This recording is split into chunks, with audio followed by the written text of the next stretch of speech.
What's happening? What's happening, good people? This is William Boyd once again, following up on my last video. Listen, it has been so fulfilling and so encouraging to just get a sense that what is being created here is positively impacting you all as the viewer, as the audience, and I'm so thankful for that. Please subscribe if you have not. I'm going to keep this series going because there's so much to be shared, so much that has been learned, both through reading and study as well as through experience. So I want to make sure you guys are locked in and tuned in as more of this comes your way. I want to follow up on my last video. In my last video, I presented a sticky statement to you. I said, you don't have a business until you have paying customers. I mentioned and defined in a theoretical aspect what revenue generating activities are. But in this video, I want to give examples, try to paint a more colorful picture of what some revenue generating activities are and how you can implement them into your schedule so that they are a focus and a priority.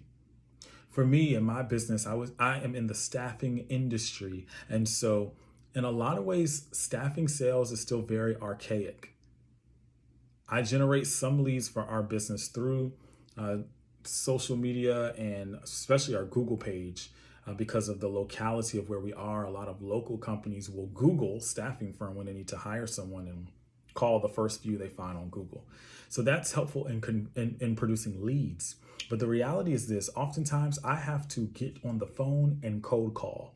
I have to get in my car and go out with flyers, with marketing materials, with my business cards and go introduce myself. I want to be honest with you guys. It is very uncomfortable. I do not like rejection.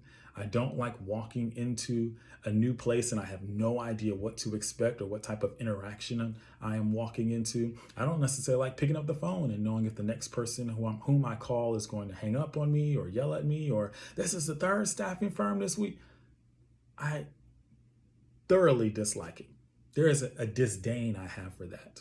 Yet and still, what I have that's even stronger than my disdain for the discomfort is a desire to excel, is a desire to see growth and feel that sense of accomplishment when I lock down some new contracts and build new customer client relationships. So 2 examples of revenue generating activities that I have to do. I have to pick up the phone and call, and sometimes call again and follow up with an email.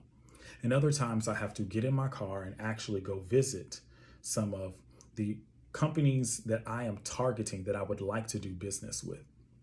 And in another video, I can talk to you guys a little bit more about prospecting because prospecting and sales are not the same thing. To identify the difference between a suspect, a prospect, and a target is a totally different, not totally, but it is different than figuring out what questions to ask and identifying pain points and asking questions that guide the prospective customer into making a decision. Those are different processes, prospecting and sales. But you need to do prospecting activities and sales activities to generate revenue. Additional revenue generating activities could be going to networking events. Here's a little tip.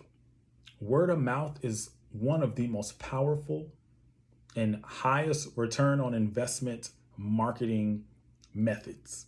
When you go meet people and then the people you meet and build relationship with start to refer customers to you, it's so sweet. It's amazing. It's very much worth it when it starts working in your favor. So call, get in your car, drop off materials, send emails. Sometimes you have to do email campaigns and email blasts to supplement the other activities you're doing. And other times go to networking events to either do one-on-one sales conversations with people or simply introduce and say, hey, you sell to the same people I sell to. If you come across someone whom you think may be able to benefit from what I sell, let me know. I'll kick you in on a referral fee and vice versa. These are revenue generating activities, just a few. There are tons of them, but I just wanted to give a few examples. So I painted the picture more colorfully and clearly for you all. In the last video, I was defining what revenue generating activities are and why you need to do them rather than just setting up an LLC or setting up a bank account or setting up accounts. Yeah, that's great. That's cool. Who wants your product or service? The reality is, if you're like 99.999% of the businesses out there, you probably have people out there who don't know you exist, but can benefit from what you offer. You are the one who needs to close the gap through marketing, prospecting, and sales. Focus on finding the leads, prospecting with the leads, converting the leads, and deliver your service and get them to come back and get them to refer other people. These are revenue generating activities. You'll find the numbers start to grow, the income starts to grow, and then you can reinvest back into the business and start to do some of those fun, creative things you desire. Part 2 of this thing, you guys, if you didn't watch part 1, go back and watch part 1, then watch 2, so you can get the full sequence and the full lesson I'm sharing with you all about the importance of revenue generating activities. Till next time, there's more to come. Take care.